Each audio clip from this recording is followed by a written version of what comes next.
Não tem como eu desviar da minha fé, porque todo dia eu tenho algo que me faz voltar a acreditar nela, sabe?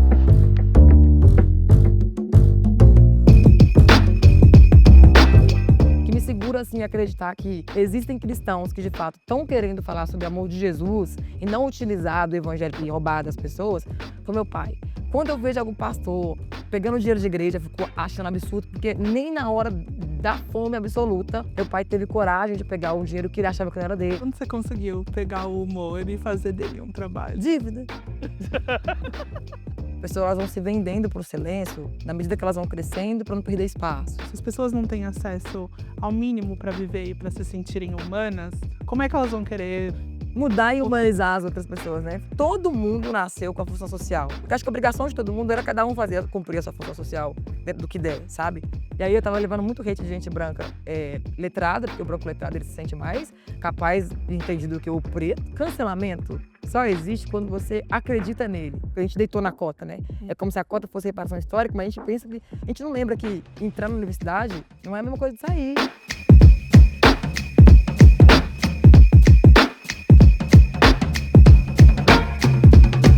Oi, gente! Tá no ar mais um episódio do Cria Raiz, o podcast com a missão de mudar o mundo uma conversa por vez.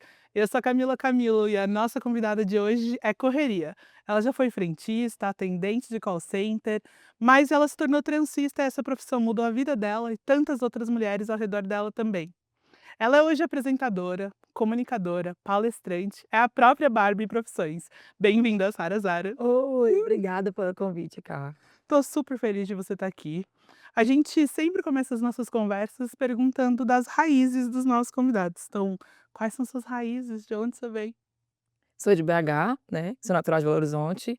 Eu nasci lá no Serrão, que é era, né, considerada a segunda maior quebrada da América Latina, e acho que foi crescendo mais as outras, né, mas até em 2012, 2013 era a segunda maior, só perdia pra Rocinha. E aí eu vim para São Paulo morar com a tia minha em São Bernardo, então acabou que eu fiquei, né, com 2 raízes, assim, um pé em uma em BH e o pé em outra em São Paulo, em São Bernardo, na Vila São Pedro. E saí distribuindo o resto, aí vou jogando semente em cada cantinho. Queria saber um pouquinho de como foi a sua infância, tanto em BH quanto a sua chegada em São Paulo.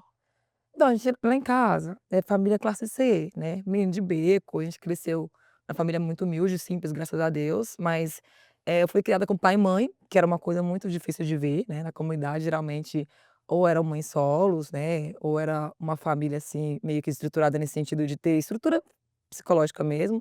A grande parte das amigas que eu tinha nessa época tinha pai alcoólatra e tal, e lá em casa já era um pouquinho mais menos problemático nesse sentido, né. Meu pai era pastor, que não chega a não ser tão problemático assim, porque o que não tinha de cachaça tinha umas coisas assim meio Minha que mãe era crente religiosas. doida também. Isso, Meu aí Deus. era muita coisa, não podia usar calça, não podia assistir televisão, tinha muito não podia ouvir as músicas, música do mundo que fala, né, que Aham. eram as melhores que tinha na época, era Kelly Key, estava rolando na época, Nossa. Xuxa, Chiquititas. Xuxa, meu pastor colocava, falava Ao que era do contrário, né, Não? foi nessa época do trem ao contrário, né. Foi. E aí, assim, não tinha loucura de bebida nem de vícios, Aham. mas aí tinha a loucura religiosa, mas ainda assim foi uma infância muito boa. E aí eu vim pra São Paulo com 14, e aí seria o quê? 14 é adolescência? É, sua adolescência já. Seria ser adolescência, né. Então eu fiquei aqui com minha tia só 6 meses sem morar sozinha, então tipo meio que virei adulta. Nossa, Aí essa parte aí, eu tô querendo viver agora, entendeu? Os entendi, 36 eu tô começando a viver os 14 que eu não vivi ainda. entendi. E nessa você lembra, assim, que você sonhava naquela época e se quem você é hoje, você chegou a É. realizar alguns desses sonhos? Televisão. Sempre sonhou. Meu sonho era ter televisão, Uau! quando eu tinha uns 7, 8 anos, porque a gente não podia ter televisão. Aí eu ia assistir televisão nas casas dos outros, né, e a gente apanhava muito. Meu irmão até ensinou: "Coloca 3 roupas, porque na hora que a gente voltar e apanhar, não bate tanto". Aí, nessa época, estava passando Maria do Bairro, A Usurpadora, Do bairro. Chiquititas, e a gente acompanhava a novela toda, mas era assim, ia pra casa do seu Afonso, que era um primo do meu pai que tinha TV, apanhava, voltava pra ir de novo no outro dia. Então, assim, a gente sabia que era um couro por dia por causa de TV. Mas meu sonho era ter uma TV, meu sonho mesmo, tanto que eu fiz 13 anos, eu consegui aquele bolsa escola na época, Hã. né, porque a gente tinha um bom desempenho na escola, aí tinha essa bolsa e tal. O meu irmão mais velho conseguiu um primeiro trabalho, aí a gente foi juntou o dinheiro e comprou uma televisão. pra poder Nossa. assistir. Aí minha mãe fez um escândalo: "Não, a televisão entrar em casa pela porta, sair pela janela". Foi uma confusão grande pra entrar com a televisão em casa, né, não era um conforto a TV. Mas eu fiquei com palhaçada, acho que eu fiquei meio bobada com TV, que eu comecei a criar vontade de ter um monte de televisão. Então quando eu trabalhei e tinha minha casa, assim, depois de adulta, né, era uma TV pra cada Cada cômodo. cômodo. TV da sala, TV do meu quarto, aí eu aluguei um apartamento com varanda, tinha uma TV na varanda. Depois eu melhorei um pouquinho de condições, eu tinha uma casa que tinha 8 ambientes, mano, tinha 8 televisão, e eu coloquei uma televisão no banheiro. Olha, eu saí colocando uma loucura de televisão. Aí a terapia me curou um Me pouco, ajudou. sabe. É. Aham. Mas eu gosto de TV. E hoje eu trabalho na TV, aí eu fico pensando: "Olha que coisa, né". Você gosta de se assistir? Não me assisto, tenho vergonha, não me assisto. Às vezes quando eu faço os vídeos que eu faço, eu edito, né, eu vejo que eu tenho que ver porque eu edito, mas tem podcast que eu vou, tem coisas que eu fiz, programa que eu participei que até hoje por exemplo, eu faço um espetáculo, né, Uhum. tem umas palhaçadas lá quando eu tô devendo muito dinheiro, eu meto um jeito de mais dinheiro e trabalho, assim, com monólogo. Até hoje eu não consegui assistir um show inteiro, assim, gravado. Nossa, por quê? Vergonha da minha voz, não sei, vai me dando sabe, comichão, assim, Aham. aí eu não consigo assistir inteiro. Aí às vezes eu preciso de um corte ou outro, eu pergunto: "Bruna", que é minha produtora, "que corte que qual parte que tá?". Aí eu vou lá direto no No corte certo. e corto, mas eu tenho um pouco de vergonha ainda. É. Não sei É. por quê, bobagem, né. Mas eu não assisto também não. Eu não sei menina, dá um trem, assim, pra assistir. Eu peço ajuda pra Dani, ela fala assim: "Não, mas você tem que assistir, porque é você que tá fazendo". Mas sabe o que eu acho? Eu fui descobrindo umas coisas que eu não sabia, de um tempo pra cá. Eu fui diagnosticada com um monte de coisa, assim, que TDAH, dislexia eu já sabia que eu tinha desde criança.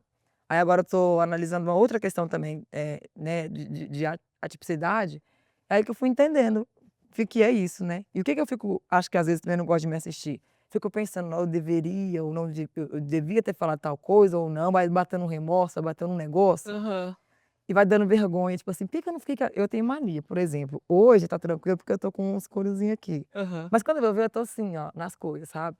Aí eu começo a me ver e eu começo a pôr muito defeito no que eu tô vendo. Uhum. Ou é a voz que não estava direito, ou é porque, sei lá, minhas costas ficou torta, ou é porque eu devia falar alguma coisa e não falei. Aí eu acho que foi por causa disso que eu fui criando essa resistência, sabe. Mas assim, até hoje, não me fez mal não ver, entendeu. Então eu Uhum. continuo não vendo. É isso, Já chora. foi, não tem o que fazer. Palavra solta não volta, né. É, não adianta mesmo. Você estava falando sobre, né, quando você ganhou um pouco mais de condição, você tinha 8 TVs, mas nesse lugar, quando que foi a sua virada e como foi a virada de chave pra falar assim: "Putz, nossa, agora eu posso escolher, não estão mais escolhendo por mim, assim, na vida"? Então, eu saí de casa cedo, então desde os 14, como eu comecei a me criar, eu comecei a entender mais o poder de escolha, mesmo não tendo, né, o dinheiro para escolher o que eu precisava, não tinha mais aquela coisa de pai e mãe ter que: "Ah, aqui pode, aqui não pode", fui criando minhas regras, né. Então eu tinha essa consciência de poder de escolha muito cedo. Eu achava estranho quando, assim, a gente tinha que ir pra um show, alguma coisa, "Ai, minha mãe não deixou", tipo, "Como sua mãe não deixou?", tipo, a mãe não deixou ir. Só que a gente era novo mesmo, né, eu tinha, tipo, 15, 16, e as minhas amigas também tinham 15, 16, que tinham pais que não deixavam elas saírem pra algum lugar. Mas essa virada de chave em questão de escolher mesmo, foi no poder, tipo assim, fazer mercado, por exemplo, entendeu? Que é muito prazeroso quando você consegue comprar um pouquinho mais, comprar melhor, sabe, de não Hum. ficar comprando só o que é o extremamente necessário. Que aí você pode comprar uns negocinhos, uns biscoitinhos a mais, né, uns salgadinhos, uns negócios. E isso aí pra mim era bem difícil, porque quando eu vim pra cá com minha filha, voltei pra São Paulo, que eu tive ela aqui, aí lá em Belo Horizonte fala que pegou o diploma, né, porque a gente vem aqui, faz o filho e volta pra Minas com a criança nos braços. Ah, foi, formou, estudou lá e trouxe o diploma. Mas eu voltei pra cá com ela bem pequena, né, de novo. E eu tive ela aqui, fui pra Belo Horizonte, fiquei um tempo lá e eu voltei, ela com 4 anos. E aí até eu conseguir me estabelecer, coisa que eu tô tentando até hoje, mas tiveram períodos piores, eu fiquei pegando muitas coisinhas, assim, que era, tipo assim, o básico, sabe. Então, ou era esse biscoito, ou era esse, ou não era nenhum e tal. Aí toda vez que eu tô fazendo compra no mercado, que eu tenho esse Hum. acesso de poder comprar mais opções da mesma coisa, sabe. Aí eu fico pensando: "Caramba, eu queria essa autonomia para todas as mulheres", entendeu, principalmente mães solos, porque a maioria, gasta o dinheiro com toda a manutenção da casa, né, é aluguel, é água, luz, é um monte de coisa. A gente sabe que nem sempre a pensão alimentícia que recebe dá para fazer alguma coisa, igual no meu caso eu recebo R$ 500 de pensão, só de van escolar é 280, Uhum. entendeu? Então, aí você vai ver a manutenção de uma criança a vida inteira, não dá pra você escolher muita coisa, né. Mas aí eu fico vendo como é bom você poder escolher algo a mais do que você sempre teve que regrar. Aí eu queria que as mulheres tivessem autonomia, assim, de ir no mercado e não ficar presa, tipo assim, se eu comprar isso aqui, vai faltar pra isso aqui, né. Mas a gente chega lá um dia, né, mas eu virei a chave quando eu consegui comprar melhor, sabe. Consumir alimento melhor, entendeu. Nossa, super me representa. A minha mãe, no supermercado, a minha mãe nunca a gente nunca pôde fazer escândalo, né. A gente nem ia comprar. Meu pai nem levava a gente. Às vezes que a gente ia e a gente olhava pra alguma coisa, a mãe já vinha. O meu pai, ele tinha derrame quase, sabe, porque ele ia abrindo o olho assim, ó, e arregalando. E eu lembro que não era nem só em consumo, era na casa dos outros também, não sei se seus pais eram assim, tipo assim: "Ó, nós vamos na casa de fulano, não é pra você aceitar nada", e tinha gente que oferecia, né. E a gente não tinha coisa em casa, e eu era zoiuda e eu aceitava. Só se eu vou apanhar mesmo, então eu ia comer 2 treta. Eu lembro que eu peguei menina, eu peguei birra de macarrão de sardinha esses tempos, até hoje eu tenho, né. Aí eu fui na casa de uma cliente que eu fazia trança a domicílio, a mãe dela fez uma baciada de macarrão com sardinha, na hora que eu olhei, eu falei: "Não quero, não como". Hum. Aí depois falou: "Tô fazendo desfeita", eu falei: "Não desce, para aqui cá, desce". Por quê? A gente era criança, uma senhora da igreja fez um culto lá, né, e crente cê sabe, acabou O culto o tem culto tem comida. um trem de comer, nem que seja um biscoito duro, mas tem trem de comer. E aí ela fez macarronada, deu pra todo mundo. "Vocês querem mais?" E estava muito bom, nunca tinha comido sardinha na vida, né, aquele negócio gostoso. Aí eu aceitei. Meu pai já olhou, porque assim, já comeu uma vez, comeu 2. Aí ela: "Não, seu Zé, deixa ela comer". Aí eu fui e comi, né, e comi bem, eu comia e ficava assim, ó, pegando, Uhum. raspando o último negócio. Ela: "Ai, ela quer mais, dá mais um pouquinho pra ela". Meu pai: "Não, irmã, não quero não". Eu falei: "Não quero, não quero". Aí ela trouxe mais 3, ela trouxe mais uma cumbuca, eu sei, eu comi 3 vezes. Meu pai calado, assim, tipo, ele confortável. Maravilhoso, né, não? Menina, que eu cheguei em casa, foi uma surra que eu levei: "Tá passando fome na casa dos outros", porque parecia isso, né, tipo: "Ai, os filhos do seu Zé não come, passa fome", porque o pai da gente que levava o nome de, Hum. né, de coisa. Ele me deu uma surra que eu vomitei o macarrão, porque eu estava com a barriga cheia ainda, né. Aí eu peguei uma giriza do macarrão com sardinha, parecia que eu sentia o sabor do couro quando eu comia. Lá em casa eu falei: "Não entra sardinha aqui". Aí eu fui na casa da cliente, a mãe dela com uma baciada. Eu falei: "Ô dona, eu sinto muito, mas não vai dar pra comer". E aí ela achou que era de desfeita, né. Aí a filha dela mandou depois, falei: "Não, pelo amor de Deus", eu fiz até um vídeo na falei: "Mulher, não era por isso não, era por causa do sabor do macarrão". Até hoje eu não tenho mais esse bloqueio, mas não precisa comer não, pra não. Sardinha, né, já Não comi tem muito, comi 3 vezes num dia só. não tem por que se forçar, né. Hoje o que eu penso é que meu pai nunca bateu na gente por espancamento e por gosto de bater em criança, é o que dava, né. A gente aprontava nesse sentido de querer ficar nas ruas, porque a gente não tinha entretenimento em casa também, não tinha televisão. Uma barraco pequeno, ruim pra caramba, nós ia pra rua, não podia, porque a gente morava perto de uma boca de fumo, então diretamente tinha um negócio de polícia, tinha os caras fumando maconha, ou então tinha, né, um tiro, um negócio, ou seja, era muito difícil pra todo mundo, até para o pai segurar o menino em casa, para os meninos ficar em casa. E aí, o que a gente vê que nas comunidades que existe muito de apoio, é a questão religiosa, que geralmente são as igrejas católicas ou as evangélicas, né. Então, hoje eu entendo que era muito assim, era um conjunto, né, que estava ali. A gente vê que hoje as igrejas evangélicas, a comunidade está apoiando muito a questão política, então eles hoje mudou de lugar, mas antigamente era o único apoio que tinha, assim, mais social, né, eu acho. Então eu fui aprendendo a separar. Eu ia pra igreja obrigada, sabe. A gente ia obrigada, então quando eu fiz 14 anos que eu saí de casa, eu nunca mais quis pisar na igreja. Peguei e falei: "Ai, não tenho mais obrigação de ir", Já porque ia te perguntar eu quando é que você é, decidiu. pra mim, tipo assim, tudo que representava Deus, igreja, Jesus, era cansativo, sabe, porque não podia ouvir música do mundo que apanhava, não podia assistir novela que apanhava, tudo era do diabo. Aí eu falei: "Ah, então vou ficar com o diabo, que o diabo pelo menos dá uma alegria pelo menos, hein". Mas aí quando eu fiz 22 anos, que eu voltei para Belo Horizonte, eu tive a minha conexão com fé, e no sentido de você querer, sabe, quando você quer você praticar a sua fé do jeito que você aprendeu, só que por livre e espontânea vontade, né.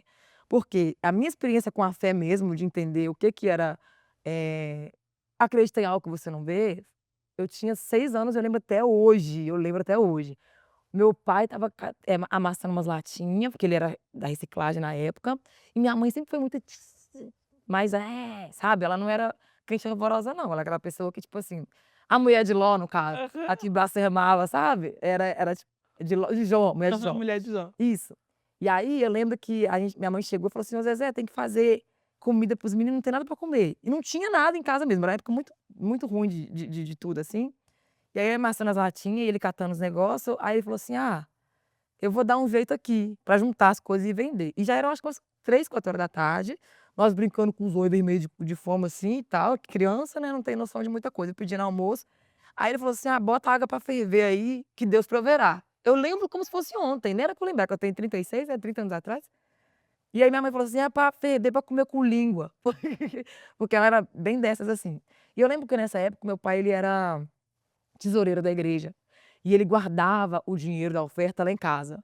Minha mãe falou assim: "Ah, pega esse dinheiro de oferta aí e compra pelo menos arroz a granel", que vendia antigamente, né, pra fazer pra esses meninos comer. Ele falou assim: "Não, o dinheiro é de Deus, Deus proverá". E acabou o assunto. E aí amassando os negócios e a mãe lá reclamando. Menina, não passou 5 minutos, chegou uma senhora batendo no portão, que é a dona Aparecida de Suaerto, né, que é a senhora que vende salgadinhos, dos negócios lá em Belo Horizonte. Aí ela falou assim: "Ai, moça Paulo, a minha patroa, ela doa uma cesta básica todo mês, e esse mês ela não tem quem dar. Ela perguntou se eu sabia de alguém, eu senti de vir aqui, você aceita?". Menina, meu pai levantou, que nem maluco, e foi lá buscar a cesta. E aí quando ele voltou tinha, panetone, coisa que a gente nunca tinha comido, aquela milho de lata que a gente nunca tinha comido, e era uma cesta muito, muito grande, muito gigante. E eu lembro que nesse dia a gente ficou muito feliz, porque tinha muita coisa boa na cesta, né. Então, assim, eu não conhecia o que que era Deus, não sabia que era provisão de nada, mas essa experiência de entender o que um adulto diz em relação à fé, ficou para mim. E eu não esqueci nunca. Então, quando eu fiz 22 anos, que eu já estava, né, com a minha experiência, com a minha idade mental, sabendo escolher as minhas coisas, já tinha minha filha e tal, eu resolvi querer conhecer Deus sem essas amarras de, né, tal, tal, e fui pra igreja. Fiquei na igreja batista em Belo Horizonte. Por fim, eu vi que o pessoal fazia muita merda, mandei pra tomar no cu também e saí. Porque eu fui entendendo que minha maior referência de fé é meu pai, sabe, o que me segura, assim, a acreditar que existem cristãos que de fato estão querendo falar sobre o amor de Jesus e não utilizar do evangelho pra poder pregar e roubar das pessoas, foi meu pai. Quando eu vejo algum pastor pegando dinheiro de igreja, eu fico achando absurdo, porque nem na hora da fome absoluta, meu pai teve coragem de pegar o dinheiro que ele achava que não era dele.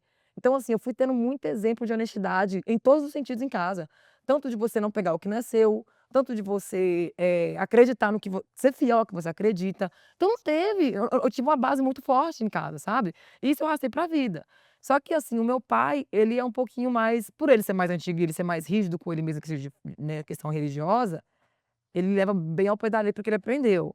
Aí eu já fui também a minha consciência também de aprender que às vezes a igreja ela utiliza esse meio, social para poder ganhar algum benefício, né, que a igreja que fundamentou toda essa situação que a gente está hoje, né, eu digo a igreja até da igreja católica quando começou. Então eu fui separando as coisas, mas a minha fé foi muito real, assim, com a experiência, né.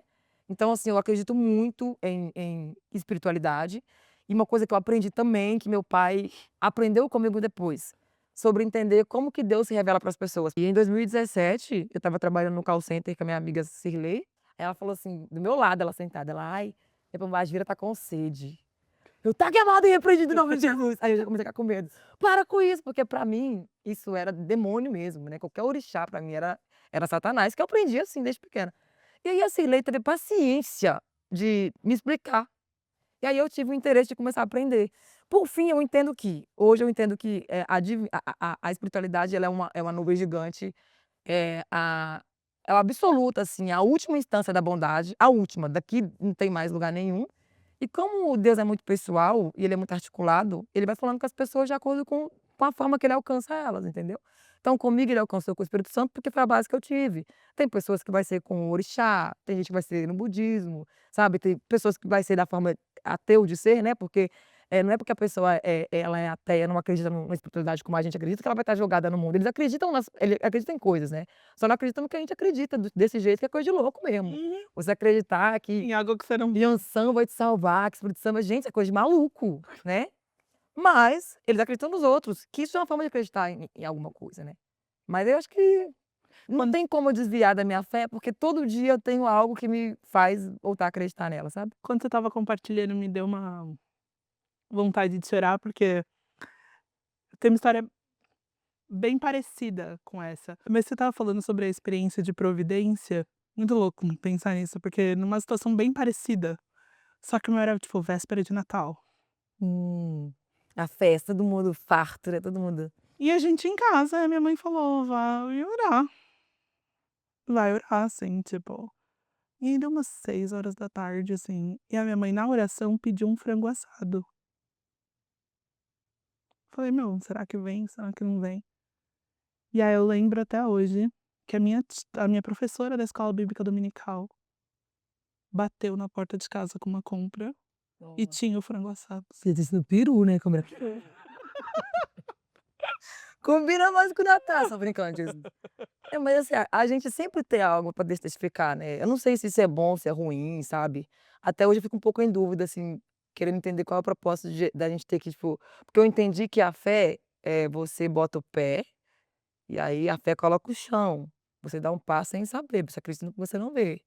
E tem vezes, mulher, que a nossa perna tá no espacate, assim, que você já pôs a perna, você já desceu. Sabe, e o negócio nada, nada, nada, aí eu não sei, será que é propósito, né, de o que que você tem que aprender mais, né, pra poder nesse momento difícil, ou então, tipo, tem que se esfolar mesmo, porque fala tanta coisa pra gente, né, que: "Ai, que Deus é o dono do ouro da prata", que tal, né, que as coisas têm que ser na medida que você vai aprendendo, mas eu: "Gente, já aprendi tudo". Tá, tô Cadê? já Só de deu, já prática deu pra minha poder. Mas assim, tem coisas que a gente também não vai entender tudo, né, então acho que fé a gente vai entendendo cada dia uma coisa. Aí eu tô assim, aí tem hora que eu me revolto também, eu xingo Jesus, xingo todo mundo lá em casa. Aí depois eu vou e peço perdão. Falei: "É o que eu tenho, eu não tenho o que fazer", sabe, é o que dá pra fazer. Mas assim, eu aprendi a respeitar a fé das pessoas, pra mim a melhor coisa que aconteceu na minha vida foi isso, eu aprender como as outras pessoas professam a fé delas, sabe. Isso ficou muito leve pra mim, na minha caminhada de fé, assim, então pra mim ficou bem mais tranquilo, entendeu. Sua filha tem alguma relação com a fé? Ateia, graças a Deus. Nossa, esses dias essa menina falou pra mim que ela não acredita em nada, eu falei: "Que bom, continua". É, porque adolescente, mano, quando eles começam a aprender uns negócios que eles não entendem de nada, é muito ruim. E ela ficou morando 1 ano em Belo Horizonte na pandemia com a minha família lá em BH, né, que eu continuei trabalhando aqui. Quando essa menina voltou, ninguém aguentava, ela voltou com 11. "Você não ama a Deus, a minha tia falou que vai para o inferno, porque você não ama a Deus, você é sapatão". Nossa, ela falou tanta coisa, porque minha família lá em Belo Horizonte é marrisa, meu pai, assim, né. E Aham. minha irmã tem cabeça boa não, falei: "Nossa, a mãe não é cristã, mãe não gosta de Deus não". Pôs muita coisa na cabeça dela, ela voltou na perturbação.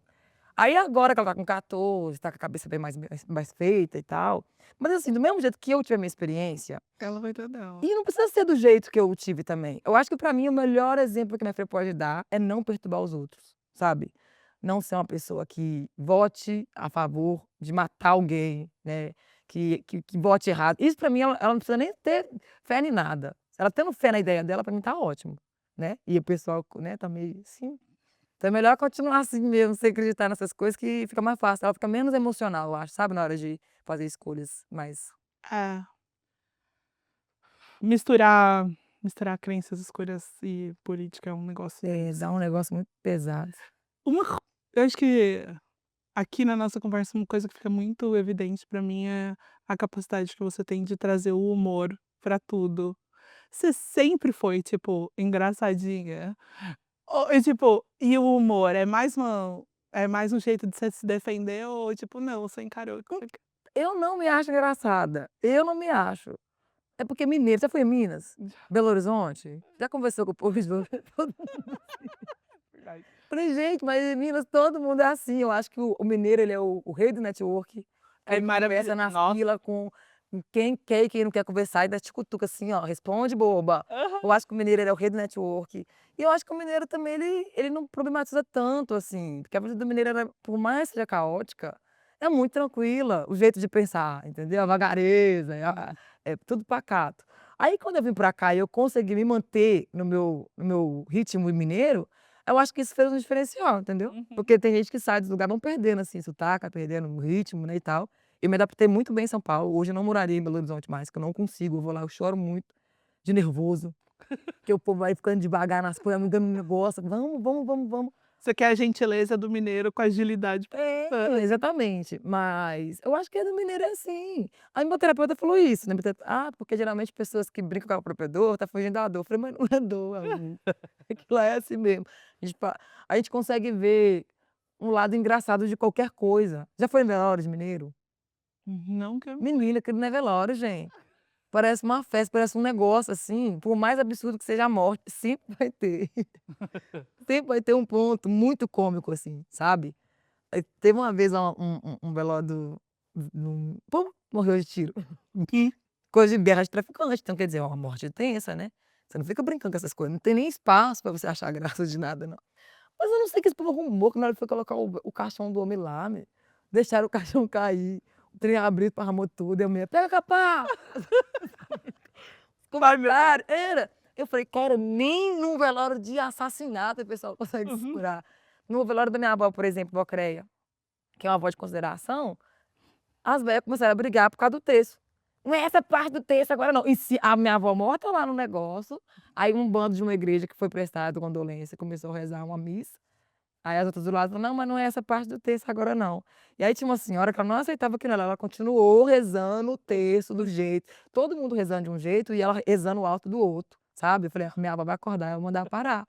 Então todo mundo lá é assim mesmo, sabe. Acho que é mania de mineiro, né. E aí quando você conseguiu pegar o humor e fazer dele um trabalho? Dívida.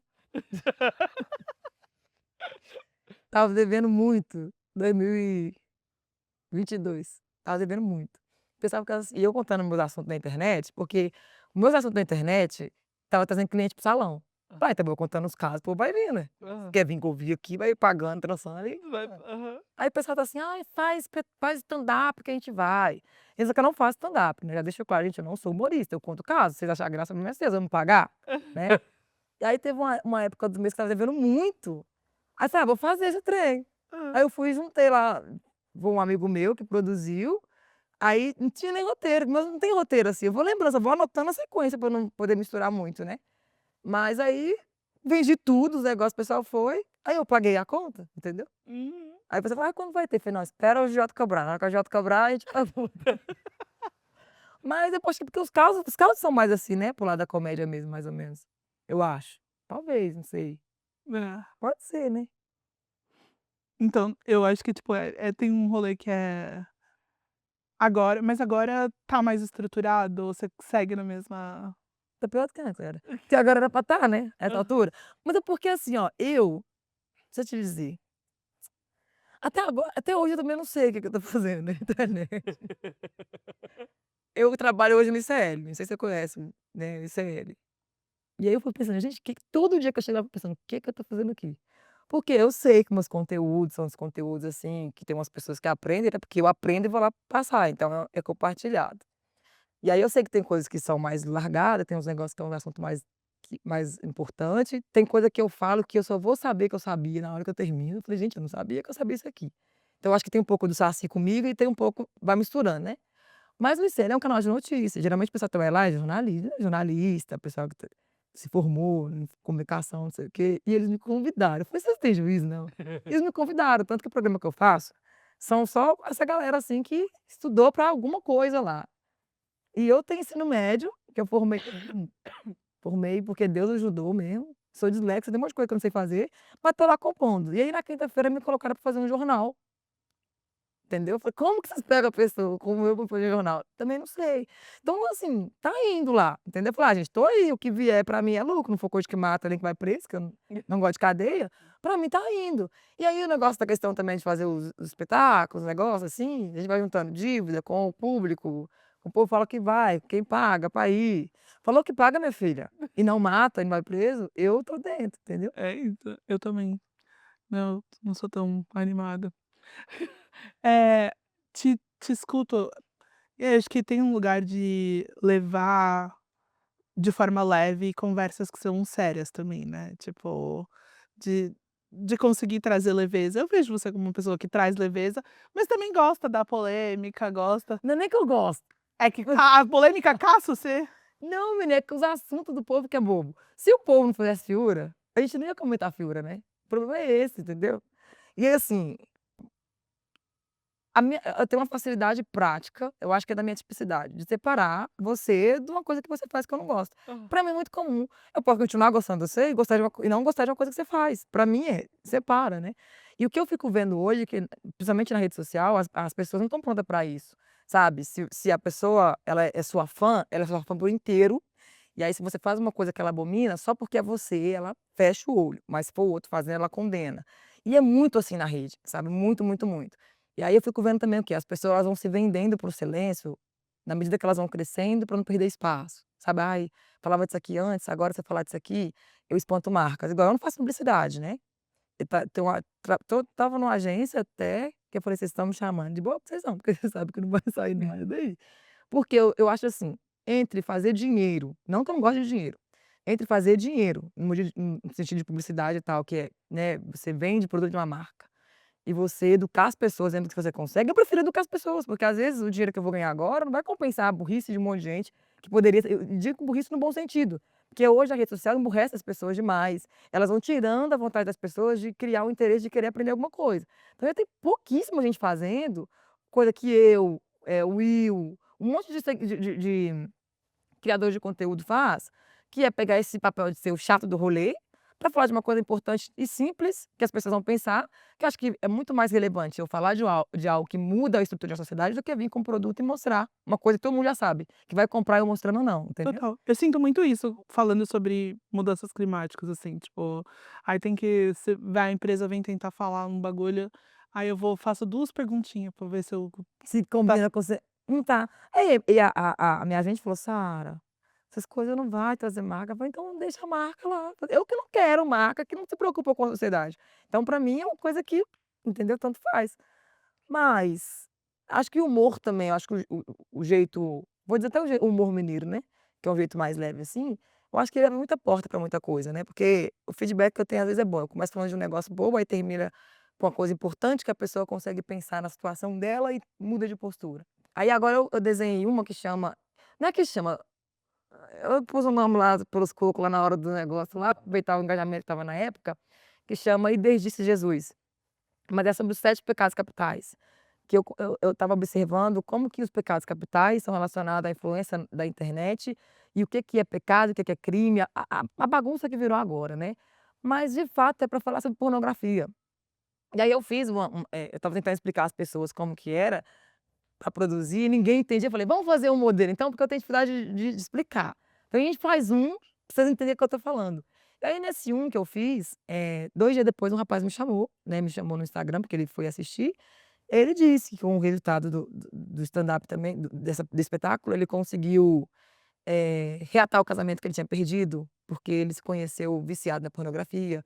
E uma coisa que eu vi que a pornografia, do jeito que ela é vendida hoje, ela está abrindo porta para muitas coisas, né.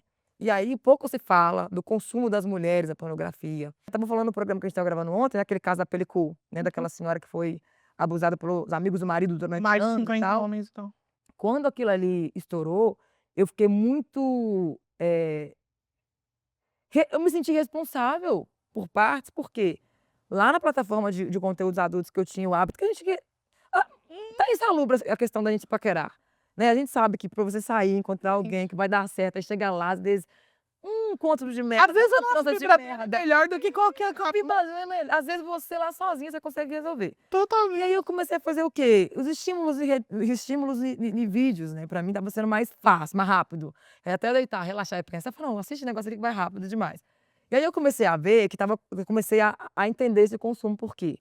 O que esse moço fez com essa senhora, né, que é crime pra gente, no contexto geral, para o mundo é crime, lá na plataforma é comum, entendeu? Aí eu fiquei pensando: "Cara, como que eu vou agora achar que é absurdo isso aqui fora, mas nesse ambiente aqui isso pra mim é normal, e aí eu não consigo julgar se o que tá ali é de alguém que teve um consentimento de fazer aquilo daquele jeito, ou se são situações de mulheres que estão igual essa senhora passando por isso". Você começa a pensar, eu falei: "Caramba". Aí uma forma que eu achei de pelo menos, sabe, conscientizar as pessoas sobre isso, porque querendo ou não, nega, as motivações são diferentes. Total. Eu como mulher assistir um vídeo pornográfico para poder ter um momento de orgasmo e viver a vida depois é diferente de como que um homem que tem patriarcado a favor dele, que tem outro tipo de leis a favor dele, vai assistir algo ali, consumir, a ponto de não fazer sair dali, Hum. daquele ambiente. Não, como os meninos consomem, a violência que gera O acesso que depois, é fácil demais, né. eu estava, enfim, pesquiso muito, sexualidade é uma coisa que eu pesquiso muito. E a influência da pornografia é uma coisa que eu pesquiso até meio off, assim, fora da minha vida de ativista. E aí, vendo, por exemplo, os números do consumo de pornografia no mundo, pra você ter uma ideia, eu não sei se você sabe, mas o OnlyFans Sim, sim. é uma das startups mais trends, assim, mais Que nem era pra que dá ser não, sobre não, não, isso, mas né. assim, a única que a Meta, tipo, o Facebook, a Meta, o YouTube, o Google, a conta não fechava quando começaram. O OnlyFans é multibilionário desde sempre. Por causa desse tipo de E aí as pessoas que produzem conteúdo lá são mulheres, majoritariamente muito jovens, e o consumo é de homens com mais de 40 anos, majoritariamente casados. sim. E aí agora a gente tem um outro lugar da pornografia que é pra menina falar assim: "Ah, vai ganhar dinheiro com OnlyFans", todo mundo, tipo, vai lá, abre sua conta. Nada contra a pessoa que abriu a conta e tá ganhando dinheiro. Tudo contra o sistema que faz aquela pessoa só achar. Que, e a pornografia ela é muito misógina, né, porque assim, quando a gente fala como mulher que a gente consome pornografia, as pessoas acham absurdo, porque, eh, Como se a tudo mulher que não tivesse desejo. porque a mulher quando ela tá nesse ambiente pornográfico, ela é mais para ser consumida, não consumidora. Ninguém espera que a mulher só consuma, ela tem que estar ali como alvo de um ambiente sádico, né, servindo em todos os sentidos, a mulher colocada nesse lugar pornográfico, em plataforma, em conversa, sempre como algo que é para servir os homens, né, no caso. Para a mulher então, eu no meu caso eu sou pan, que é Uhum. pior, que aí você se lasca com todo mundo. Mas assim, geralmente, para você conversar com o cara, para sentir libido e vontade de transar com ele, tá muito difícil. Tá, é. É umas coisas que esse povo fala, uns negócios, sabe, até chegar lá você fala: "Não, deixa pra lá, deixa", né, dá preguiça. Porque as mulheres estão ocupadas também, né. Aí eu falei: "Cara, vou ficar aqui quieta, no canto aqui, no dia que acontecer alguma coisa, aconteceu, se não, eu tenho uma varanda boa, tenho uma imagem boa, tenho uma cotinha, tenho um monte de mato no meu canto, eu fico lá feliz". Você falou que você tem um monte de mato no seu canto, você tá feliz. A natureza, ela sempre foi parte da sua vida de alguma maneira? Não, menina, aprendi isso depois que eu mudei pra Cotia, porque eu cresci no beco, e o beco desculpa, nega. Não, imagina. O beco que eu morava era um beco estreito, e era tudo casinha, assim, não tinha luz de sol, não tinha nada disso, tudo casinha uma em cima da outra. E aí, depois que eu vim pra São Paulo, eu também morava sempre em periferia, assim, a gente não tem, né, essa vista, quando você abre, quando você tem vista, é vista de outras casas, né, outros barracos. Nem árvore na rua? Não, aí a o primeiro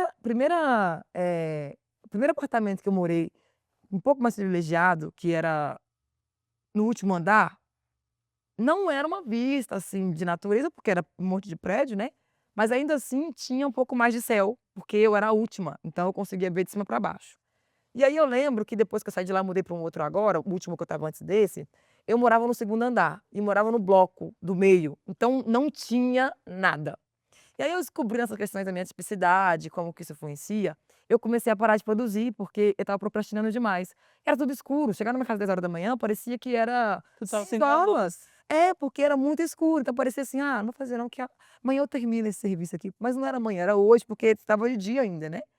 E aí eu fui entendendo sobre essa questão de influência de natureza e tal, e eu mudei pra Cotia, é mato de verdade, é mato, não é tipo mato sintético, é planta, e aí tem, uma montanha gigante e tem dá do pôr do sol e tudo.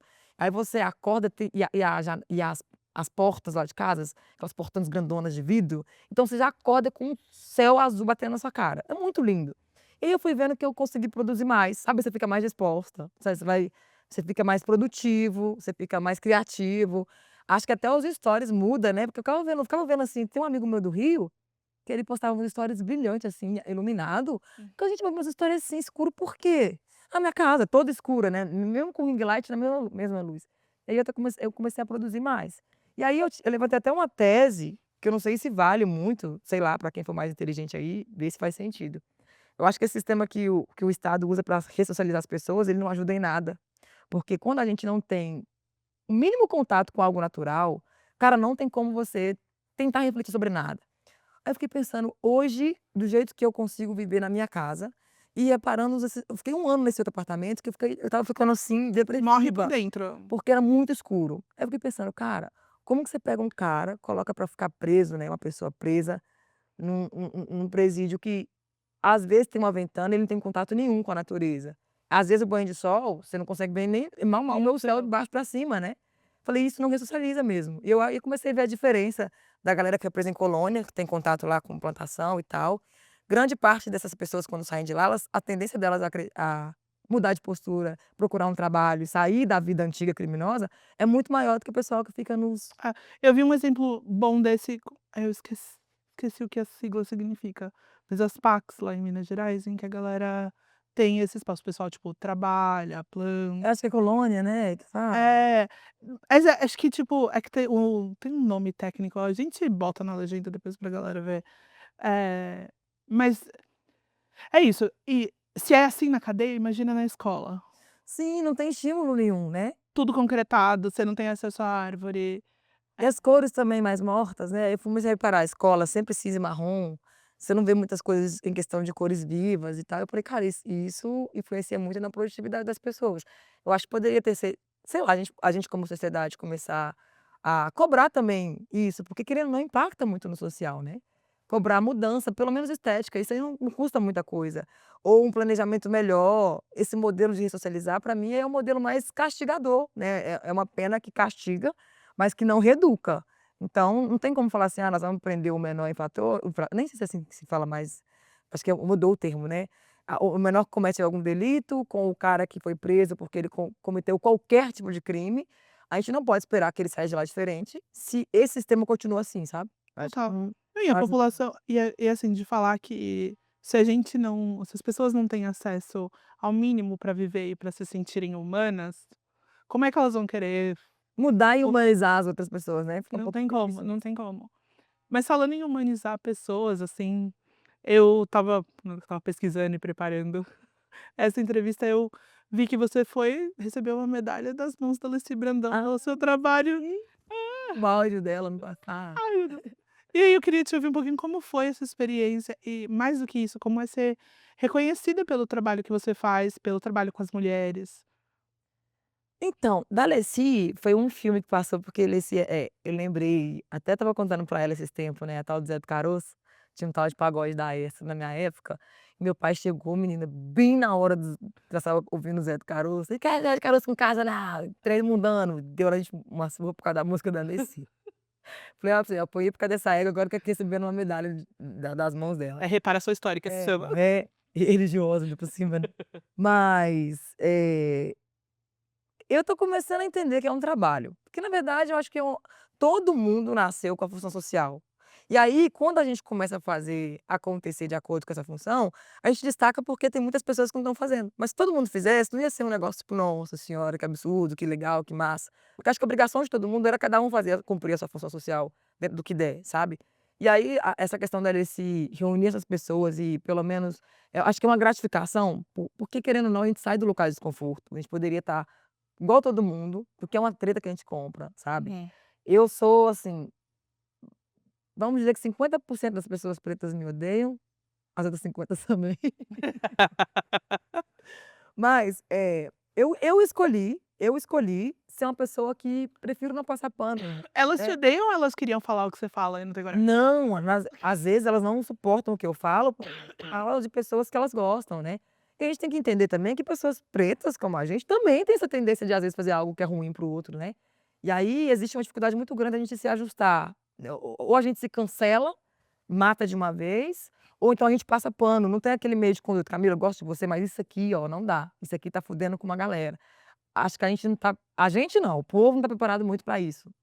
Então, às vezes eu falo de algumas condutas de uma galera preta aí que tá de lascar, aí o pessoal não gosta muito, sabe, o pessoal vem pra cima de mim com tudo, quer me Mas você só va revoltar. tipo, até me bateu essa dúvida agora, que é se você antes de você comentar na internet, você troca tipo, você vai pra internet depois de ter tentado trocar ideia com a pessoa, ou tem gente que você nem tem Não, contato? depende, porque tem histórico das pessoas, né. Tem umas pessoas que eu sei que outras já tentaram, e aí como ficou debaixo do pano foi pior, entendeu. Uhum. Então eu falei: "Já que é pra arregaçar, arregaça no público, todo mundo Vou fala jogar pelo logo de uma menos". vez. É, mas assim, quanto mais a gente cresce, mais responsa a gente ganha. Então tem coisas que eu prefiro não abordar de uma forma muito agressiva. Não, antigamente eu era mais gritona, né, era mais mineiro nervoso. Mas aí eu fui aprendendo muito a lidar com essa questão de ir controlando, porque como que você quer que a pessoa te escute? Ou como vai chegar nela e tal? mas eu sempre tô disposta a trocar ideia. Mas é que tem gente que é safada mesmo, sabe, tem gente que é ordinária, que já falaram, já pediram, desenharam, e a pessoa, como não teve ninguém para poder um amigo próximo falar: "Não, ajusta isso aqui", e ainda tem uma base de fã forte, aí o pessoal, tipo assim: "Ah, posso continuar fazendo isso aqui", entendeu? E aí eu fui vendo que não é todo mundo que gosta que fala do ídolo deles, né. Mas pra mim, quando a Alicy me chamou e me deu essa Teodosina Ribeiro a medalha, né, Uhum. é homenagem foi eu e mais 13 mulheres, mais 12 mulheres, não sei. Falei: "Ah, é legal porque querendo ou não te dá um incentivo de continuar fazendo seu trampo, e você vê que você não tá fazendo sozinha, né, outras pessoas também estão fazendo, então vai gerar o resultado". Porque senão a gente para, essa coisa não compensa. Tipo assim, é dor de cabeça, perturbação, gente chata. Ameaça, aí não compensa muito, né, se você for pensar bem assim, mas aí quando você vê outras pessoas fazendo, eu falo: "Não, tem resultado, né, não é você sozinho que tá fazendo". É, eu se sentir sozinha é a parte mais difícil, assim, nesse Não, e essa parada de militância negra é muito solitária, porque as pessoas hoje, elas não estão muito afim de se expor para poder te ajudar numa guerra que é social. Mesmo eu falando de uma questão com a pessoa porque elas brigam com a arruma na internet, as confusão que o pessoal fala que eu me envolvo, não é porque alguém falou da minha roupa, falou de nada pessoal, é sempre por causa de alguma questão que está influenciando no coletivo.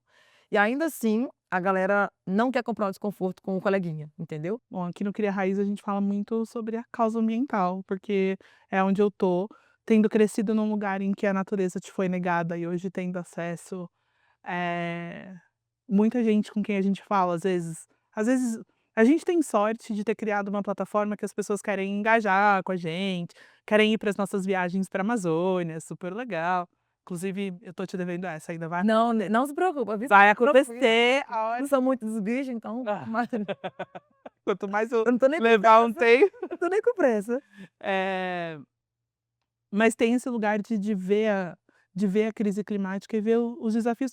Muita gente joga nesse lugar: "Ah, a gente tá todo mundo no mesmo barco". Não, tá. É a mesma tempestade, né, barco diferente, eu acho. Então, em relação a essa parte climática, eu tenho muito que aprender, eu ainda sou muito safada, sabe.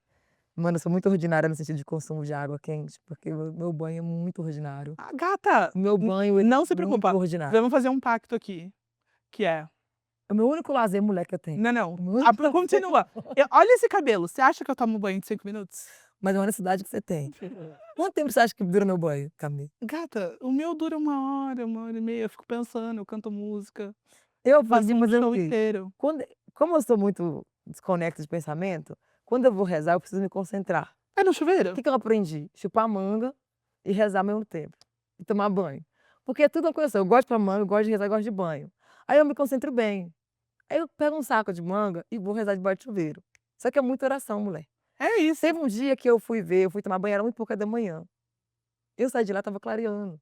Meus banhos são 3, 4 horas. Gata, ó, vou te Não, amiga, não pode, amiga. Deus não gosta, 4 mato não horas, gosta, ninguém gosta. 4 assim, não é o seu banho de 4 horas, óbvio que se você fizer ele todo dia é mais complexo, mas não é o seu banho de Uns 4 5 horas vezes por semana. que tá zoando o meio ambiente. Acho que eu brinco que eu falo assim, eh, enquanto a gente leva um banho mais longo, o agronegócio tá gastando 17 mililitros de água pra fazer 1 quilo de carne, né, gata? Tipo, e a gente não come uma vaca por dia, né. Então, calma, Não é 100% minha culpa. não precisa se culpar nesse lugar. Mas eu acho que é uma coisa de, tipo assim, das pessoas negras terem acesso à natureza. E a crise climática tá atingindo a gente de maneiras diferentes, né.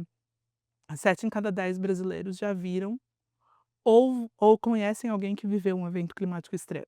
Uma enchente, uma seca, eh, Deslizamento de terra. deslizamento de terra. Eh, e aí eu acho que é como que a gente pode falar sobre essas coisas na internet de um jeito que as pessoas vão se ligar, sabe?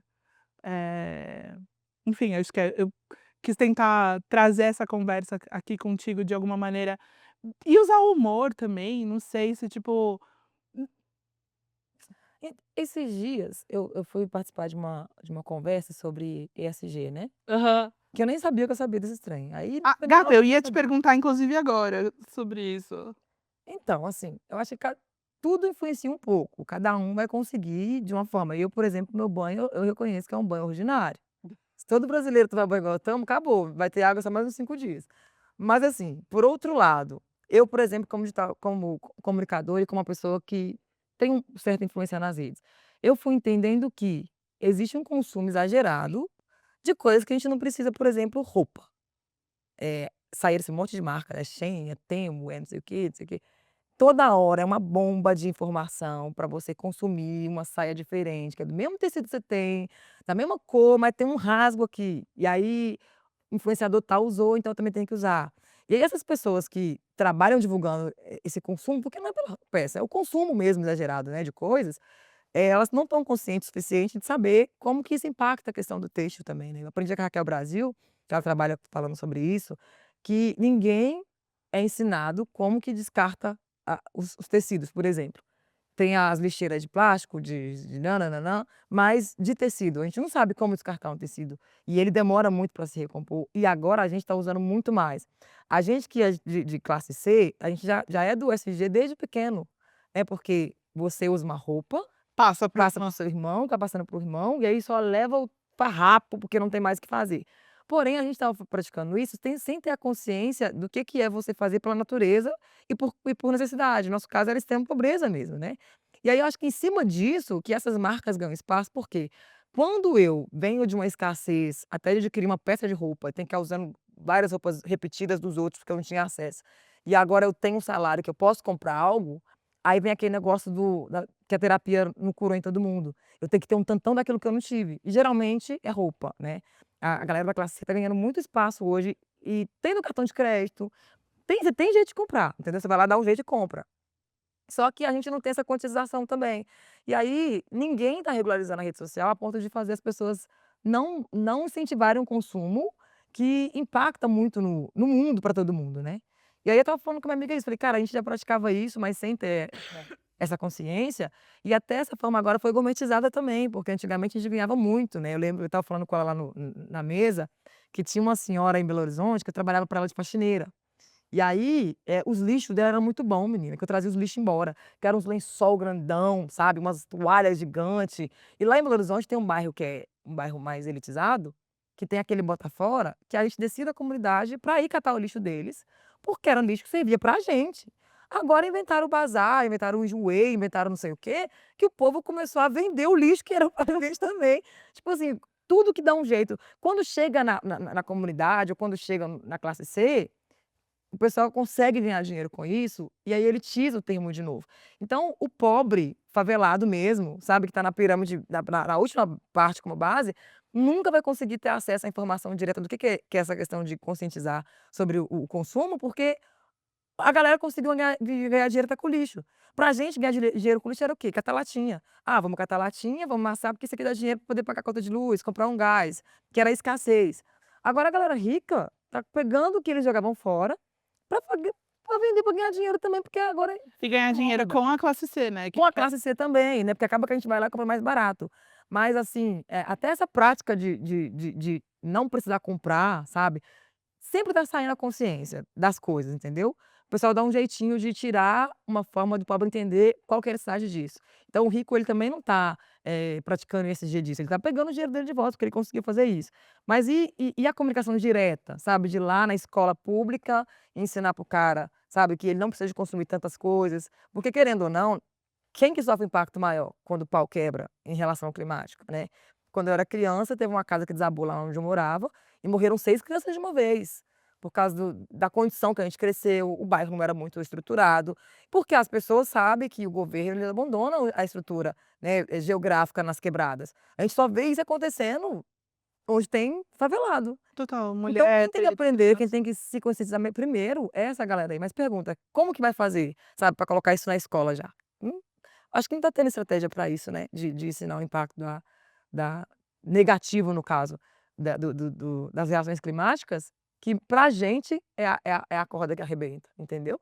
Porque para o rico, pra ele é de boas ele revender uma toalha, mas pra mim não é de boas eu ficar comprando um monte de coisa, porque na hora que for estourar, vai estourar na gente, né. Fora os jeitos que as pessoas trabalham, geralmente é trabalho escravo, né. Eu estava lembrando esses dias com a minha amiga, lembra do lacre de latinha, quando saiu? aham. Até então, todo pobre vendia a latinha inteira. Você amassava a latinha e vendia a latinha. "Ai não, agora vai sair uma moda de fazer produtos de roupa com não sei o quê, com lacre da latinha". Aí o pobre separava a latinha, o lacre e vendia. Era uma briga aquilo ali lá em Belo Horizonte, que a gente era da reciclagem, uma garrafona, assim, cheia daquele trem, a mulher dava na época R$ 5. Não era muito, não Nossa, mas era muito. você colheu, tipo, Porra, era muita latinha que tinha que andar. Aí a vaga aí é a a filha da senhora puta, que yeah. aproveitava do ESG, que ela já veio do ESG, que ela já sabia como funcionava. Com essa garrafa, ela fazia um conjunto, um biquíni de crochê e vendia por milhões, sabe, vendia por muito dinheiro. Porque para eles é isso, é você pegar uma peça que um favelado foi lá e só juntou aquele lixo porque ele precisa, senão ele não ia estar catando nada para reciclar. Igual o pessoal faz com cadeira, aí pega, junta aquele tanto de jornal, soca, faz aquelas cadeiras, vende por 3, 4 mil reais uma peça e assina, mas quem está ganhando dinheiro? Só ele. Eu fui lá e ganhei R$ 5, a mulher ganhou, vai, 1.000 e pouco no biquíni, sabe. E até nisso eles ganham dinheiro, entendeu. Aí tá um pouquinho complicado, assim, da gente entender que não é só pelo dinheiro, né, é sobre a gente conseguir viver com uma qualidade de vida melhor no ambiente. É Com complicado. certeza. Não sei se eu expliquei direito não, mas é Seis, dentro disso mais do aí. que direito, mais do que direito. E acho que também não é só sobre certo ou errado, mas é sobre justiça mesmo, tipo, Justiça social até nisso também, né. E esses assuntos chegam na gente já, tipo assim, quando já tá quando já mudou de página que chega a primeira na gente, né, fica difícil de explicar, porque o povo não vai acompanhar. E eu vejo que não existe campanha do governo para criar interesse nesse povo da classe C, que é o povo que mais se fode quando a bomba estoura, de querer entender desse assunto, entendeu. verdade. Não tem. Eu tenho um quadro aqui que chama Climão com K, onde eu falo de polêmicas. Não, brincadeira, mas nem vou ser tão polêmica assim, mas se você pudesse escolher uma razão pra ser cancelada, qual seria? De novo? Eu não posso escolher pra não ser não? É isso, então Ai, pelo amor de Deus, gente, eu sou cancelada seu peito, eu sou cancelada, menina. Nem ligar, esse dia me cancelaram por causa de um negócio aí, que eu não sei se você conhece a Carol das Pretas Plurais.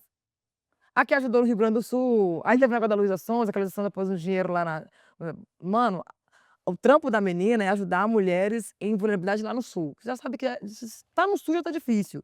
Aí imagina preto no sul ainda passando aperto. Aí naquela confusão toda, a Luísa foi lá e pôs um dinheiro na negócio dela, pronto, o povo veio matando a Carol, porque ela aceitou dinheiro de racista. Eu falei: "Gente, mas vem cá, quem não é racista tá dando? Não tá?". Eu vi ela sozinha, eu assim, quando eu não sou cancelada, eu vou atrás de alguém cancelado pra poder pra ser cancelada. aí eu fui explicar da prática como acontece essas coisas, o pessoal veio pra cima de mim também. Eu falei: "Mano, não tenho o que fazer", eu falei: "Vou fazer uma live". Aí eu fiz uma live, esperei entrar um povo, né, eu falei: "Ah, vou explicar sobre isso aqui". E aí eu estava levando muito hate de gente branca, letrada, porque o branco letrado ele se sente mais capaz e entendido do que o preto, e dos pretos letrados também. Falei: "Mas agora virou a festa do caqui, né, a festa da couve". Aí eu fiz uma live, abri, falei: "Tá pronto, gente, sobre a questão da Carol, que vocês estão me cancelando porque eu acho que é isso e isso", expliquei. "Vão tomar no cu preto, com branco, roxo, com rosa". Fiquei em paz, sabe, desliguei minha live, não durou nem 2 minutos, era só disso que eu precisava, sabe. Só te cagar. É, porque tem coisa nega, cancelamento só existe quando você acredita nele, e quando você não acredita no que você faz. Eu acredito no que eu faço, então eu só vou me cancelar quando eu fizer isso comigo, entendeu. Mas eu te ouvi outro dia falando sobre o rótulo da guerreira, que a gente tinha que, né, tipo, que não representa, eh Romantizam muito, né. Romantizam muito a gente, assim, nesse sentido de mãe solo. E sabe o que eu acho que eu comecei a reparar também? Esse caralho de rede social, as pessoas querem ser relevantes de qualquer forma, entendeu? Se elas não conseguem criar alguma coisa, elas querem pegar um modelo do que existe. Aí fica esse monte de gente criando conteúdo de mãe solo, sabe? "Ai, acompanhe minha rotina sofrida, levanta, pega os meninos, põe nas costas". Aí filma. Não, e sabe o que é pior? Que eu falei: "Essa mãe solo é raiz", porque ela consegue ir para o bolso aqui, pendurar a menina aqui, subir no ônibus com a mão segurando o celular, que ela poderia estar fazendo um monte de coisa. Mas as pessoas não querem falar, mostrar, porque isso dá muito engajamento. Uhum. E aí eu não sei, e assim, engajamento mas não dá dinheiro. Aí eu fico pensando: o que que esse povo tá achando que eles vão ganhar com isso? Porque não dá dinheiro. Eu tô falando, não dá dinheiro, né. E nisso não dá, você ganha número, mas você não ganha dinheiro. Mas romantizam muito essas coisas que é dolorosa, sabe, principalmente a questão de mãe e de mulher guerreira e forte, sabe, e tal. Eu falei: "Gente, ninguém queria ser guerreira e forte não. Eu queria ser do lar, Camila. Meu sonho é chegar em casa, ficar em casa com o marido ou com a esposa, sei lá, quem quisesse casar comigo, chegar e ia ter comida pronta, quiabo feito, arroz, feijão prontinho, vai, toma aqui. Que é pra você No que final do mês eu ia nem saber que é final do mês. Eu não esqueço que é dia 30 porque é dia do aluguel. Eu queria nem saber que é dia 30. No dia que eu estiver bem, eu vou riscar assim, ó, não vai ter dia 30, vai ter 29, 29 e 1. Vou riscar aí. Mas eu queria essa vida de ser a do lar, né, ser a pessoa que não se preocupa com muita coisa, de ter um companheiro ou companheira ali que divide as contas com você. Mas não é uma realidade muito não só dividir as natural. contas, mas divide o amor, Não, eu quero porque conta mesmo, amor a mesmo. conta também, Eu né. quero a conta mesmo, eu já resolvi. Agora, o povo fica romantizando essa falta do negócio que não tem, e por isso que o pessoal fica: "Ai, você é guerreiro, você luta". Gente, é o que dá pra fazer, entendeu? É Se isso por mim eu fazia mesmo. outra coisa, mas se eu pudesse, eu não faria isso, né. Eu não seria uma pessoa que ia ficar lutando o dia inteiro. Eu te ouvi falando sobre eu vou até ler a frase, porque me pegou muito. Você falando que a maternidade dói e quando ela sola não mata, porque a mãe não tem nem direito de morrer, mas ela esfola. Menina. E aí a minha pergunta pra você é: quais são as cicatrizes da sua Aí, ó, minha maternidade cara até fica hoje? assim. Ai, Jesus, maternidade, falar de maternidade pra mim é um negócio que, assim, ainda eu pensei que você se cuidava na terapia e sarava, mas não, porque é todo dia, né. Todo dia é uma experiência de maternidade. Então, assim, quando eu digo que a mãe não tem direito de morrer, porque eu pensei, falei: "Cara, quem que minha filha tem? Além de mim", né. Minha filha tem 14 anos ainda. Aí eu vejo ela hoje com 14, eu lembro que eu tinha 14, né, a idade que ela tem hoje, é a idade que eu estava morando em São Paulo sozinha. Eu fico pensando: "Gente, como que eu consegui, né, eh, como eu consegui isso? E por que que eu tive que fazer isso?" Porque, querendo ou não, eu tinha um pai, tinha uma mãe, né, e tal, lá em Belo Horizonte. Eu acho que eu nasci à frente do meu tempo. Hoje eu penso assim, porque eu não tenho coragem de pegar minha filha e falar: "Vai embora", ou deixar ela ir. Naquele momento lá, meu pai precisou, porque precisava de paz. Daí eu saí de casa por causa de violência doméstica. Minha irmã, a gente brigava muito, e tem uma briga que a gente teve que ela ia me matar de tanto bater. Aí minha tia falou assim: "Vem pra cá, morar em São Paulo com ela". Eu vim, mas aí a cultura da minha tia aqui, né, e a minha lá de Belo Horizonte é muito diferente. Ela queria que a gente estivesse dentro de casa, né, e menina cresci no beco. Minha tia aqui, ela trabalhava com uma família muito rica.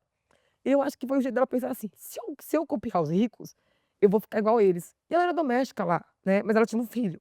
Então, do jeito que ela criava o filho dela, eu tinha que ser criado também. Tinha que usar sapato dentro de casa o dia inteiro. Gente, ai, mas isso é bobeira. Gente, pra quem cresceu pulando em beco, rolando na lama, né, então, assim, pra mim, eu cheguei aqui, era um negócio absurdo. Usar tênis o dia inteiro, comer de garfo e faca, nunca nem tinha coisa de cortar em casa pra almoçar, quem dirá usar garfo e faca.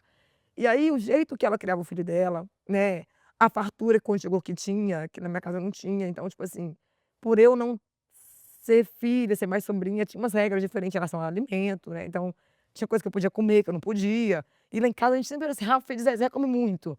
Não é que nós era mal educada, não tinha. Então quando tinha chance, a gente comia, tipo, vai que amanhã não tem. E aí acabou que eu consegui um trabalho melhor, com 14 anos, aqueles jovem aprendiz. Aham. Aí eu fui morar sozinha, falei: "Ah, eu não sei quem que pôs na minha cabeça que eu tinha que morar sozinha". Fui morar sozinha numa garagem ainda, porque, da Era o que confusão que deu, uma senhora lá ficou com dó, me arrumou uma garagem pra morar. Eu lembro que eu cheguei uma vez, tinha uma cobra na minha cama, porque era no mato, e era aqueles portão de garagem. Então os bichos é tudo pra lá morar, acho que é por isso que eu tenho raiva de bicho. Os bichos iam morar junto comigo, aí eu lembro que eu chegava da escola cansada, que eu trabalhava o dia inteiro no cursinho, e aí ia pra escola depois. Cheguei em casa cansada, deitei na cama, assim, no escuro mesmo, barulho que eu olhei, era uma cobra gigante na minha cama, né, e eu com 14 anos. Eu não vejo a minha filha hoje passando por isso nunca. Eu me mato e mato ela, mas eu não vou deixar acontecer isso, né. E aí eu acho que eu fico a maternidade, ela tá me pegando mais agora, porque minha filha fez 14. E aí eu fico vendo a dependência que ela tem de mim e como que eu tive que ser independente nessa idade. E aí eu fico pensando, eu fui porque eu precisei, né, eu quis me adiantar. Mas e hoje? O pai da minha filha é um cara totalmente ausente. Os meus pais já estão capengando, minha mãe tá com Alzheimer, meu pai é bem de idade, os meus irmãos lá em Belo Horizonte, cada um cuidando de si, mas assim, também não saíram, sabe, de falar de criar, e a gente sabe que criar um filho não é sobre comida apenas e teto, não. é de você ensinar conduta, sabe, e tal. Aí eu fico pensando: "Cara, se eu morrer hoje, o que que ela vai fazer da vida dela?", sabe. Aí eu dando esse desespero, falei: "Cara, a mãe não pode nem morrer". Aí eu fiz um acordo, eu falei pra Deus, se ele aceitou ou não, o problema é dele, ele que lute pra lá.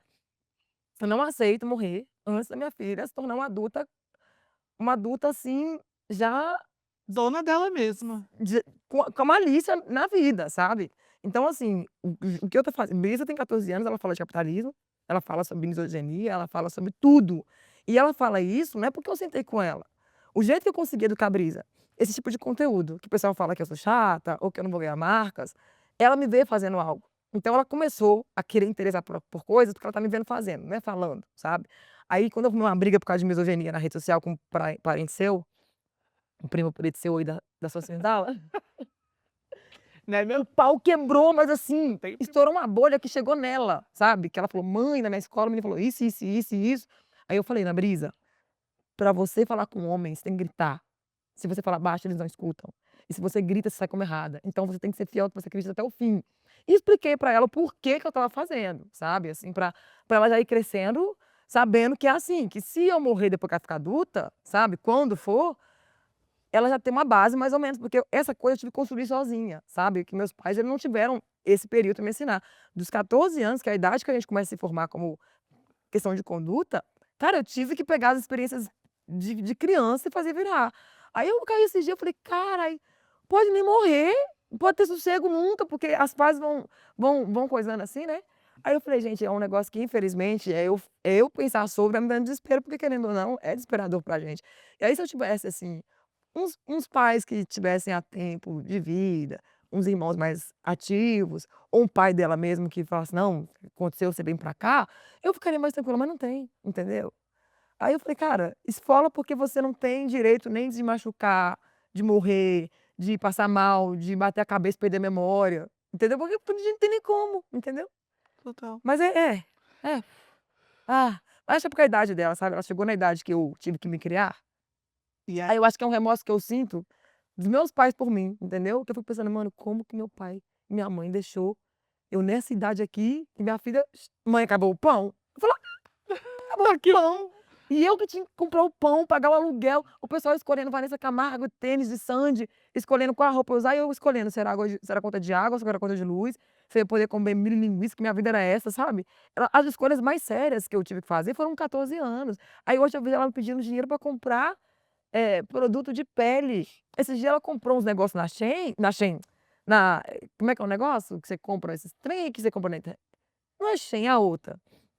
tudo bem. Pensa que eu fosse cosméticos, os trem que pede, tipo Mercado Livre lá, de pele, que deu R$ 15,36. Ah, porque é os ácido, é o fulano, eu falei: "Ana Brisa, isso aí, Ana Brisa, isso aí é coisa de que a minha vida antes era isso aí", Era meu sabe. salário inteiro. Mas eu ajudo ela a entender isso, que tipo assim, hoje ela tá tendo um privilégio, de coisas que eu não nunca pude ter, e agora como mãe eu tô tendo que abrir mão pra poder dar pra ela, sabe. Porque eu quero que ela cresça com essa consciência, entendeu. Mas é desesperador, sabe. Falei: "Minha filha, se eu morrer amanhã, essa pele vai dar brutuejo. Quem vai comprar esse negócio pra você? A pensão dela ainda não paga os trem da pele? Imagina, isso, vai comer sabão, passar aqui e comer o resto, do que comer espuma". Mas enfim, sabe. Ai, Tem as vantagens, né. Não cheguei na parte da vantagem ainda, mas no dia que será chegar. que nem sei se ela existe. Eu particularmente escolhi nem tentar. Você tem criança? Não e não Ah, vou ter. pensa, Camila, nossa, continua boba. Não e não vou parir, gente. Eu acho que a melhor escolha da mulher, se for por escolha, é não ter o filho, que a responsa é ter. Camila, você não tem ideia, você dorme e acorda com essa responsabilidade, entendeu. Nossa, E nem me sua fala. vida gira em torno Só da de ser criança. madrinha eu já tô sentindo um peso nas minhas Não, mas aí você pode brigar com a mãe, você briga com a mãe você pra eles briga com ficarem a mãe vínculo. Agora filho, você briga não, filho mas a afilhada eu aceitei a responsabilidade ali, ó, eu falei: "Não, aí quando eu pego pra, né, a gente briga, né, ela brisca de alguma coisa, minha filha brigou, mas o arroz tem que estar no pote, falei: "Tá vendo, não posso nem não comprar comida, porque a minha obrigação é essa mesmo". ai, e quais são os seus sonhos pra você e pra Ana Brisa? Minha casa própria, ô gente, eu acho que é tão clichê, mas o povo não tem ideia. Eu tenho, ó, tenho 36, faz as contas aí, você é boa de conta? Eu moro de aluguel desde os 14, então é 20 e poucos anos de aluguel, né. Uhum. Então assim, minha casa própria, eu 22 anos. fico imaginando: "Gente, quando eu imagina se eu não pagasse isso aqui hoje, o que que eu ia fazer com esse dinheiro?", sabe, passear, viajar e tal. Só que assim, eu não me limito por causa do aluguel. Eu entendi que agora eu quero morar bem, então se é meu ou não, eu vou morar bem, porque a casa é própria, não veio, mas é minha enquanto eu tô lá. Então hoje eu moro na casa que a Luciana Mello me alugou, é uma casa um apartamento muito confortável, né. Aí eu pago, fico pensando: "Olha, se dá pra mim ir pra tal lugar, tal lugar, tal lugar". Aí o que que eu faço? Eu vou na minha varanda e fico vendo o mar. Falei: "Pronto, eu não fui, mas tô aqui". já é não é um desvio, assim, pra poder fazer de conta que não tá ruim. Mas eu acho que é a minha casa própria mesmo, e aí eu consegui colocar a Brisa numa escola quando ela tem um acesso a melhor educação, uma bolha que eu virei quando eu mudei pra Cotia, e agora ela tá num colégio que ela desenvolveu muito. Cara, a Brisa não saía de casa, ela tá indo pra casa dos outros agora, menina. Eu falei: Levando gente em casa também", coisa que ela não fazia muito. Então acho que o método de ensino desse colégio, né, ele abriu mais e até me deu um projeto novo de falar de outras coisas em escolas públicas justamente para isso, né, com mães principalmente, para a gente começar a cobrar ensino melhor na educação básica, porque a gente deitou na cota, né. É como se a cota fosse reparação histórica, mas a gente pensa que a gente não lembra que entrar na universidade não é a mesma coisa de sair. Tem muita gente que não sai, que sucumbe, Acesso a que diferentes morre, que não permanências. consegue manter, né. Então acho que a gente tem que começar a cobrar, como pais mesmo, né, de um ensino básico com melhor qualidade no ensino público. E aí, assim, eu quero que ela seja honesta, sabe. Eu acho que eu tô conseguindo, pelo que eu vi, pela conversa que eu tenho com ela, eu acho que Ela tá dando ela certo, é uma né. menina legal. Se você pudesse falar uma coisa pra Sara do passado e uma coisa pra Sara do futuro, pra Sara criança e pra Sara velhinha. Não come 3 pratos de macarrão que sabe. Olha, pra Sara do passado, de fato, eu não falaria nada, porque hoje, me tornando a pessoa que eu me tornei, tudo que acontece pra mim que em alguns pontos é um pouco grandioso, está relacionado a alguma coisa que aconteceu lá atrás, mesmo sendo traumático e trágico. Então, deixa lá. Só do macarrão mesmo, que, né, é um assunto que não precisava. Desnecessário. E sardinha nem é tão bom assim. Mas pra Sara do futuro, não falei nada também não. Ninguém me falou pra agora. Ninguém veio me avisar como que ia ser 2025. Acho que não, é deixar assim, sabe. Deixa fluir. É, deixa fluir, menina. Pra gente terminar, o que te faz rir à toa? Eu juro pra você meme, você acredita? Eu juro. Porque falaram assim: "Ah, dinheiro na conta faz rir". Mas não caiu um dinheiro ainda na minha conta grande pra eu não ter que usar ele de volta. Ou seja, eu já sei que é pra pagar os outros. Mas tão mais básico, meme, se deixar, eu fico horas, sabe, vendo bobagem, assim. Eu acho que é por isso que o brasileiro precisa, né. Porque a gente passa muita bobagem aqui o tempo todo, muita coisa séria, e aí de fato o meme me deixa rindo à toa, assim, de esquecer. Se você me bater agora, eu estiver com raiva, você me mostrar um vídeo muito Né? bom, eu esqueço, eu esqueço. Maravilhoso. Muito Ah, obrigada, obrigada eu pelo convite, adorei. amiga. Amei também o papo. Espero que você volte pra esse sofá, Ô, meu volto. pra gente Se conversar. chamar de novo, eu venho sim. E muito obrigada a você também, que tem criado raízes com a gente a cada episódio. Se inscreve no nosso canal, compartilha com a galera essas conversas. Você também pode falar com a gente nas nossas redes sociais. O Cria Raiz só é possível por causa do apoio do Instituto Clima e Sociedade e do Instituto Arapiaú. Eu espero você para a próxima Conversa que Transforma. Tchau!